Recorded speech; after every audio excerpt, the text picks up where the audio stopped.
살면서 누군가에게 이유를 알 수 없는 시기와 미움을 받아본 적 있으신가요? 더 괴로운 것은 나를 비난하고 공격하면서도 정작 나를 놓아주지는 않는 관계입니다. 가까이 오라고 해놓고 가까이 가면 공격합니다. 필요하다고 말하면서도 내가 성장하면 불편해합니다. 도대체 왜 이러는 걸까요? 성경에도 이 기이하고 비참한 관계가 등장합니다. 이스라엘의 첫 번째 왕 사울과 그를 섬기던 다윗의 이야기입니다. 사울은 다윗을 죽이려 했습니다. 창을 던졌고 위험한 전쟁터로 내몰았으며 수천 명의 군사를 동원해 광야를 추격했습니다. 그런데 이상합니다. 사울은 다윗을 처음부터 멀리한 사람이 아니었습니다. 오히려 자기 곁으로 불러들였고 다윗의 음악을 들으며 안정을 얻었으며 자신의 무기를 드는 사람으로 삼았습니다. 중요한 전쟁을 맡기고 자기 딸과 결혼시켜 사위로 만들기도 했습니다. 다윗의 능력이 필요했지만 다윗이 자신보다 더 빛나는 것은 견디지 못했습니다. 사울의 마음에는 두 문장이 함께 있었던 것 같습니다. 네가 필요하다. 그리고 하지만 네가 나보다 커지는 것은 견딜 수 없다. 사울은 왜 자신에게 꼭 필요한 사람을 동시에 두려워했을까요? 오늘은 사울과 다윗의 관계를 따라가며 미워하면서도 놓지 못하는 관계의 심리를 살펴보겠습니다. 안녕하세요. 분별의 자리에 오신 여러분을 환영합니다. 사울은 처음부터 잔인한 왕이 아니었습니다. 사울이 처음 등장했을 때 그는 왕을 꿈꾸던 사람이 아니었습니다. 잃어버린 암나귀를 찾으러 다니던 청년이었고 사무엘이 자신을 높이 평가하자 자신의 집안이 보잘것없다고 말했습니다. 왕으로 뽑히는 날에는 진보다리 사이에 숨어 있기도 했습니다. 처음에 사울에게는 야망보다 두려움과 위축이 더 많이 보입니다. 그러나 왕이 된 뒤 상황은 달라집니다. 왕권을 지켜야 했고 백성의 평가를 의식해야 했으며 전쟁에서 계속 승리해야 했습니다. 사무엘상 13장에서 사울은 사무엘을 기다리지 못하고 직접 제사를 드립니다. 블레셋 군대가 가까이 오고 있었고 백성은 두려워하며 흩어지고 있었습니다. 사울은 상황이 급했고 백성이 떠나고 있었으며 사무엘도 정한 때에 오지 않았다고 설명합니다. 여기서 사울의 중요한 특징이 드러납니다. 그는 전쟁의 위험뿐 아니라 사람들이 자신을 떠나는 상황을 견디기 어려워했습니다. 사무엘상 15장에서도 같은 모습이 반복됩니다. 사울은 아말렉을 진멸하라는 하나님의 명령을 온전히 따르지 않습니다. 사무엘이 책망하자 그는 자신이 백성을 두려워하여 그들의 말을 따랐다고 고백합니다. 그런데 사무엘이 돌아서자 사울은 그의 옷자락을 붙잡고 간청합니다. 내 백성의 장로들과 이스라엘 앞에서 나를 높여주십시오. 사울에게 중요한 것은 하나님 앞에서 자신의 상태를 바로잡는 것만이 아니었습니다. 사람들 앞에서 자신이 여전히 왕으로 보이는 것도 중요했습니다. 사울은 왕자에 앉아 있었지만 마음속에서는 계속 그 자리를 잃을까 두려워하고 있었습니다. 바로 그때 다윗이 등장합니다. 사울의 마음이 심하게 흔들리고 괴로워할 때 신하들은 수금을 잘 타는 사람을 찾습니다. 그 사람이 다윗이었습니다. 다윗이 수금을 연주하면 사울은 잠시 안정을 얻었습니다. 이 장면은 매우 중요합니다. 사울에게 다윗은 처음부터 경쟁자가 아니었습니다. 자신의 불안한 마음을 진정시켜주는 사람이었습니다. 사울은 다윗을 사랑했고 자신의 무기를 드는 사람으로 삼았습니다. 다윗은 사울에게 꼭 필요한 존재였습니다. 그런데 골리앗 사건 이후 관계가 완전히 달라집니다. 다윗이 물맷돌 하나로 골리앗을 무너뜨리자 백성은 열광합니다. 여인들은 노래합니다. 사울이 죽인 자는 천천히요, 다윗은 만만히로다. 바로 이때부터 사울이 다윗을 바라보는 시선이 달라집니다. 성경은 그날 이후 사울이 다윗을 계속 주목했다고 기록합니다. 관심이 아니라 경계의 시선이었습니다. 사무엘상 18장 9절에는 다윗을 바라보는 사울의 태도를 보여주는 매우 드문 히브리어 표현이 나옵니다. 본문의 읽기형은 오옌입니다. 단순히 관심 있게 바라보았다는 뜻이 아니라 의심과 적대감을 품고 계속 지켜보았다는 의미에 가깝습니다. 이전까지 사울은 다윗의 음악을 들으며 안정을 얻었습니다. 그러나 이제 같은 다윗을 경계의 눈으로 바라보기 시작합니다. 다윗이 변한 것이 아니었습니다. 다윗을 바라보는 사울의 시선이 변한 것입니다. 문제는 다윗이 전쟁에서 이겼다는 사실만이 아니었습니다. 사람들이 사울과 다윗을 비교했다는 것이었습니다. 사울은 왕이었지만 한 소년의 성공이 자신의 존재 전체를 위협하는 것처럼 느껴졌습니다.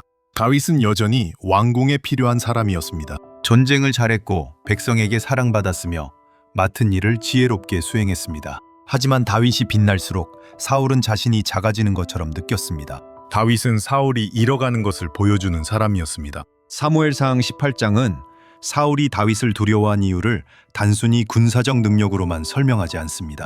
여호와께서 다윗과 함께 하시고 사울을 떠나셨기 때문에 사울이 다윗을 두려워했다고 기록합니다. 사울이 다윗에게서 본 것은 한 청년의 재능만이 아니었습니다. 자신이 잃어가고 있다고 느끼는 것을 다윗이 가지고 있는 모습이었습니다. 하나님의 함께하심, 백성의 사랑, 담대함, 성공, 그리고 미래였습니다. 다윗은 사울의 마음을 진정시키는 사람이면서 동시에 사울의 상실을 비추는 거울이 되었습니다. 사울은 다윗을 볼 때마다 다윗의 장점만 본 것이 아니라 자신에게서 사라지고 있는 것까지 함께 보았을지 모릅니다.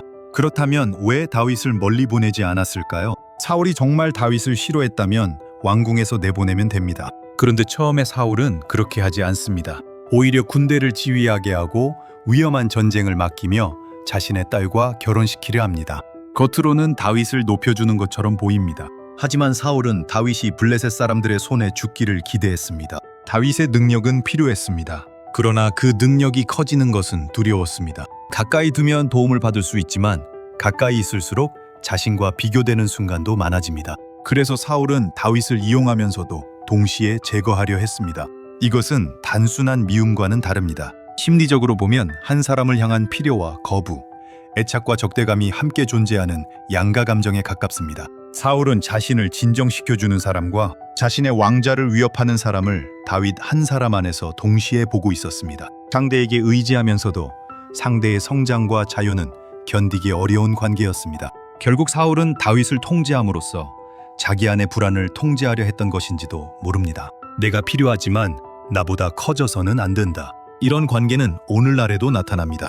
후배를 키워준다고 말하지만 그 후배가 자신보다 인정받기 시작하면 견제하는 지도자가 있습니다. 자녀가 잘 되기를 바라지만 독립하려 하면 죄책감을 심어주는 부모도 있습니다. 유능한 직원을 필요로 하지만 그 직원이 영향력을 갖는 것은 두려워하는 상사도 있습니다. 마음속에 두 문장이 함께 존재하는 것입니다. 네가 필요해. 그리고 하지만 네가 나보다 커지는 것은 견딜 수 없어.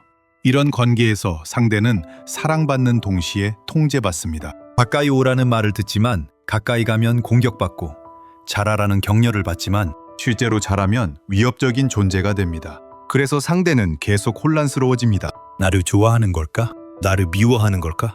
그러나 답은 둘 중 하나가 아닐 수 있습니다. 필요하면서도 미워하고 의지하면서도 두려워하는 마음이 동시에 존재할 수 있기 때문입니다. 통제 밖으로 벗어나자 추격이 시작됩니다. 다윗이 왕궁을 떠난 뒤에도 사울은 멈추지 않습니다. 이제 다윗은 사울을 위해 수금을 연주하지도 전쟁을 수행하지도 않습니다.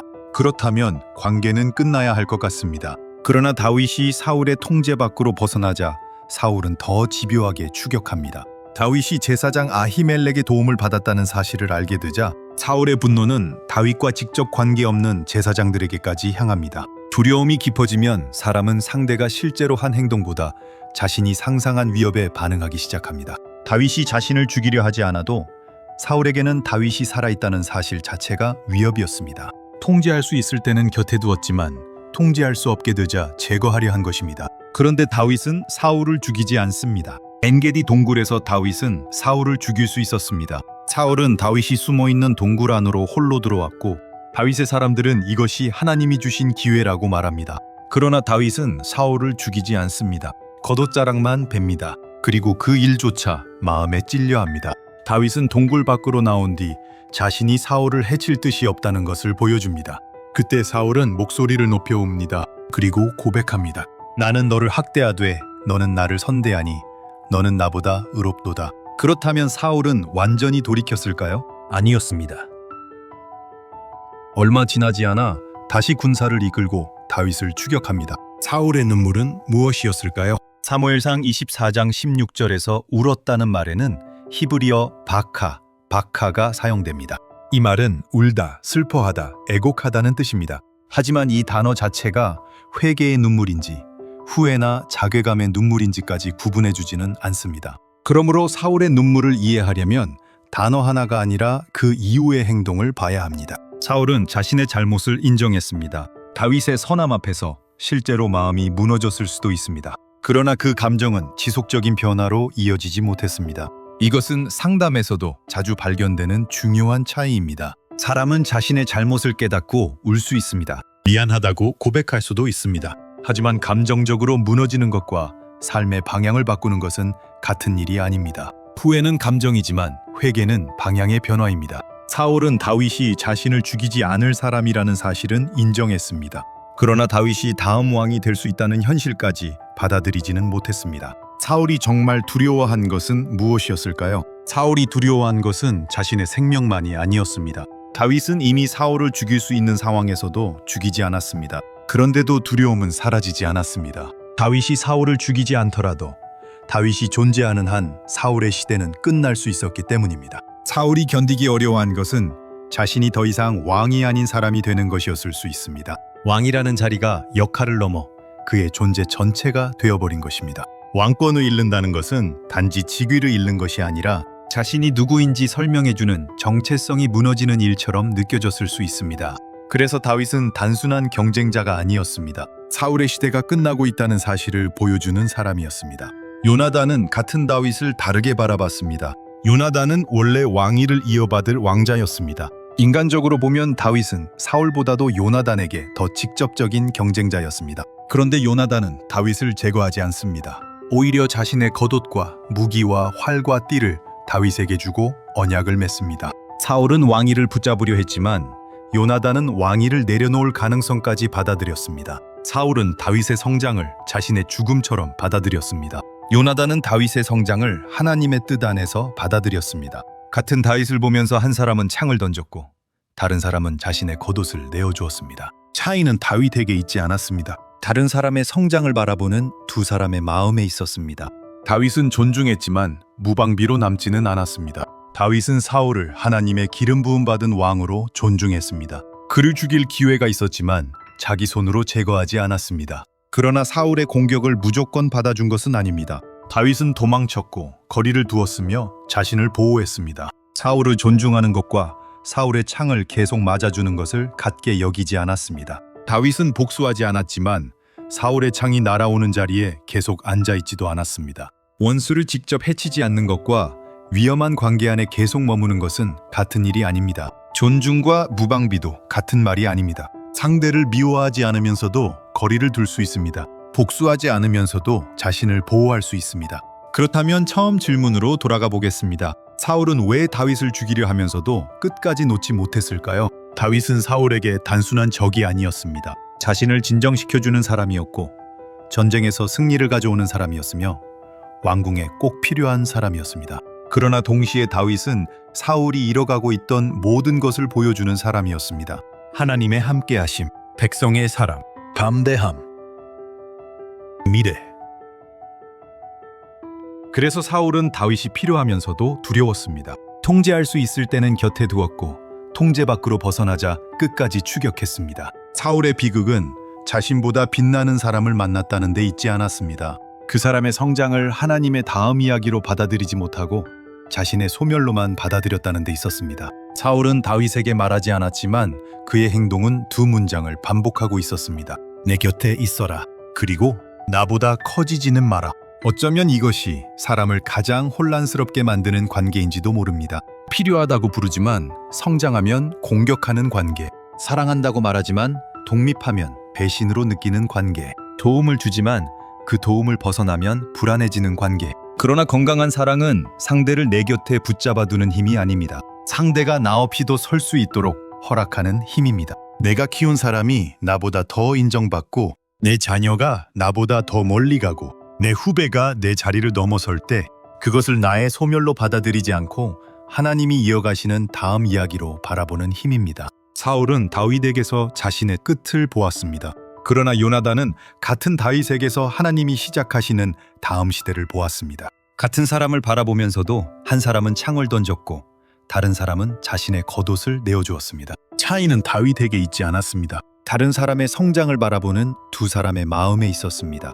그리고 반대로 누군가가 나를 필요로 하면서도 내 성장은 계속 방해하고 있진 않은지 살펴볼 필요가 있습니다. 가까이 오라고 부르지만 가까이 가면 상처받고, 잘하라고 말하지만 잘하면 견제받고, 떠나려 하면 죄책감을 느끼게 하는 관계 안에 있지는 않은지 말입니다. 사울과 다윗의 이야기는 우리에게 보여줍니다. 사랑과 통제는 가까워 보이지만 전혀 다른 마음에서 시작됩니다. 사랑은 상대의 성장을 기뻐하지만 통제는 상대가 내 필요를 넘어서는 순간 불안해합니다. 그리고 때로 가장 깊은 분별은 누가 나를 필요로 하는지를 알아내는 것이 아니라 그 사람이 나의 성장을 함께 기뻐할 수 있는 사람인지를 알아보는 것인지도 모릅니다. 성경의 앞과 뒤를 함께 바라보며 한 장면 속에 감춰진 의미를 찾아가는 분별의 자리를 구독으로 이어가십시오.